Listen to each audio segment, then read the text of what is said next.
Bonjour, bonjour, votre radio RCF Pays d'Aude s'enrichit d'une nouvelle émission sportive. Elle sera consacrée au rugby à 13 et a pour titre, comme vous venez de l'entendre, 5e tenue. Bon, alors pour les non-initiés, disons que le 5e tenue est le moment clé où, sur l'action qui suit, une équipe doit ou bien marquer, ou bien rendre le ballon à l'adversaire. Cette émission est réalisée avec le soutien de l'AS Carcassonne 13 et de l'association Tenue de Soirée qui œuvre pour la promotion de ce sport qui nous tient tant à cœur. Ce soutien indique que si notre micro s'attardera plus longuement et plus amicalement au pied des remparts et sur l'herbe de la pépinière, nous parlerons également des voisins limouxins et les Ignanais, ou suivrons les péripéties en Super League des Drax Catalas et les matchs du 13 de France. Et oui, cette émission est en effet ouverte au monde du rugby à 13, des premiers pas aux seniors, sans oublier les poussins, les minimes, les cadets, les juniors, les féminines, les scolaires, les arbitres, les dirigeants ou les supporters, les clubs des fédérales et aussi les nouvelles internationales d'Europe et des antipodes, en interrogeant histoire et légende et en ouvrant perspective. Nous parlerons des arrières adroits et des maladroits, des trois quarts rapides ou estabouzites, des demi rusés ou pression, des avants costauds ou pilier de 3e mi-temps. 5e tenue sera une émission sportive, sérieuse et distrayante. Il y sera évidemment question, évidemment, de résultats, de performances, mais nous insisterons aussi sur le lien social que constitue le rugby à 13, en ouvrant des espaces de parole, d'échange et de solidarité. L'esprit sportif sera mis en avant. À la fois un engagement total, mais doublé du respect de l'adversaire qui en fait un partenaire de jeu. Fair play, parage et convivialité sont des mots pleins de sens. Nous vous proposerons, une fois par mois, cette chronique 5e tenue. En dehors de cette première, à partir d'octobre, Espace Complicat, 5e tenue, sera diffusée à 20h30 le premier lundi de chaque mois. Rediffusion le samedi qui suit à 11h30 et possibilité de la podcaster sur le site de RCF. Nous faisons le pari de fournir à la fois des informations pointues pour les passionnés et de donner envie aux malheureux et malheureuses qui ne connaissent pas encore le 13. À vous de le découvrir. Enfin, nous vous rappelons que les résultats des rencontres de rugby à 13 sont donnés dans les journaux d'information du lundi et les matchs de la Dimenjado en français ça se dit week-end, sont annoncés dans les bulletins du vendredi. Pour cette première, et comme marraine de l'émission, nous avons une invitée de marque, la coprésidente de l'ASC 13, la Magali Bardou. Quelques notes de musique avant qu'elle ne s'installe sur le banc de touche. Eh bien, après cette chanson dédiée à toutes les Magali de Provence, nous avons notre Magali Bardou, la coprésidente de l'ASC 13. Bonjour. Bonjour Alan, bonjour à tous les auditeurs. Alors, trésiste, est-ce qu'on est trésiste ou est-ce qu'on le devient? Moi, je suis plutôt née trésiste. C'est-à-dire que petite, je ne marchais pas encore, que mes parents m'ont amenée au stade Albert Domecq pour voir jouer l'ASC 13 le dimanche après-midi. Et j'ai eu la chance, dans ce cadre-là, de côtoyer des femmes et des hommes qui ont fait le rugby à 13 et la SEC, c'est-à-dire Tantine Oustric, c'est-à-dire Monsieur Puy-Gobert. J'étais ado, mais je me rappelle bien de ce personnage. J'ai eu la chance également de côtoyer dans le cadre de mon travail.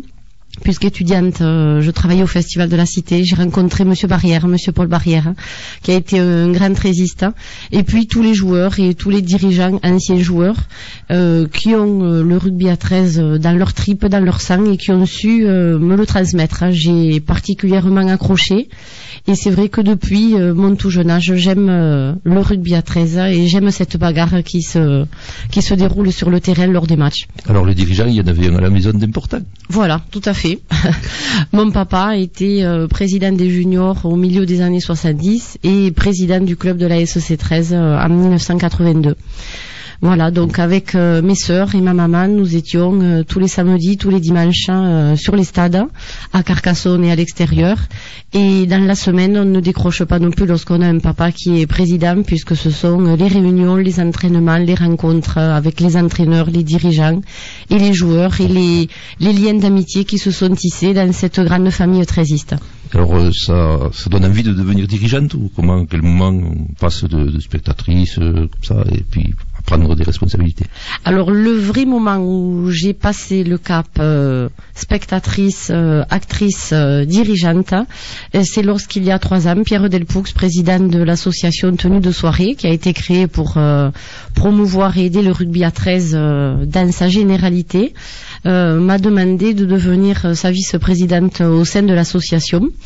Et il est vrai que j'ai accepté. À l'époque, j'avais déjà beaucoup de responsabilités, notamment professionnelles et familiales, mais j'ai accepté pour l'amour du rugby et bien sûr, je ne le regrette pas. Alors, les présidences de clubs actuellement, bon, il semble que ce ne soit plus le Deus ex machina qui fasse tout. À Lézignan, ils sont 4, à Limoux plusieurs, et à l'SEC, vous êtes 3. Cette présidence est partagée avec Jean-Guillaume et Mérouliac. Alors, pourquoi cette multiplicité de présidents et comment ça fonctionne, le triumvirat? Alors le triumvirat fonctionne très bien puisque ma place actuelle, je la dois à Mérouliac qui, lorsque nous étions à une réunion concernant les trophées du sport à la salle du Dôme, m'a fait comprendre qu'à 2 avec Jean-Guillaume c'était un petit peu difficile, il y avait beaucoup de travail et il m'a dit mais il faudrait peut-être un jour quelqu'un de jeune et peut-être une femme qui vienne à la présidence de la SEC. C'est quelque chose qui ne m'avait jamais effleuré l'esprit, qu'une femme puisse devenir présidente. Et puis, il y a eu un certain consensus au niveau des dirigeants, des joueurs, des sympathisants, qui ont trouvé l'idée sympathique et novatrice, et j'ai accepté, donc il y a 1 an, d'être désignée coprésidente de la SEC, avec, comme j'aime les appeler, mes 2 gardes du corps, donc Jean-Guillaume et Mérouliac. D'accord, et vous répartissez thématiquement, chacun fait tout, c'est quoi? C'est un peu chacun fait tout.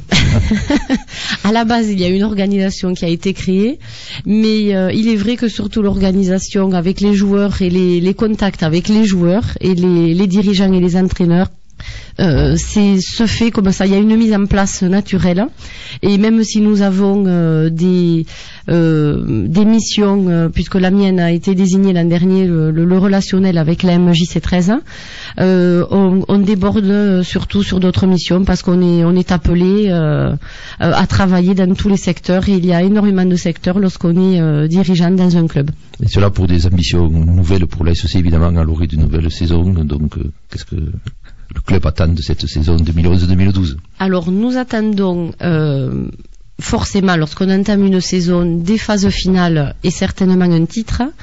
Mais personnellement, moi, ce que j'aimerais, et je l'ai dit à nos joueurs hier, puisque nous avions le premier entraînement officiel au stade Albert Domecq, ce que j'aimerais, c'est voir nos joueurs qui se battent sur chaque minute, qui se battent sur chaque match. Et normalement, si on se bat sur chaque match et sur chaque ballon, on doit arriver à gagner les matchs et arriver en phase finale.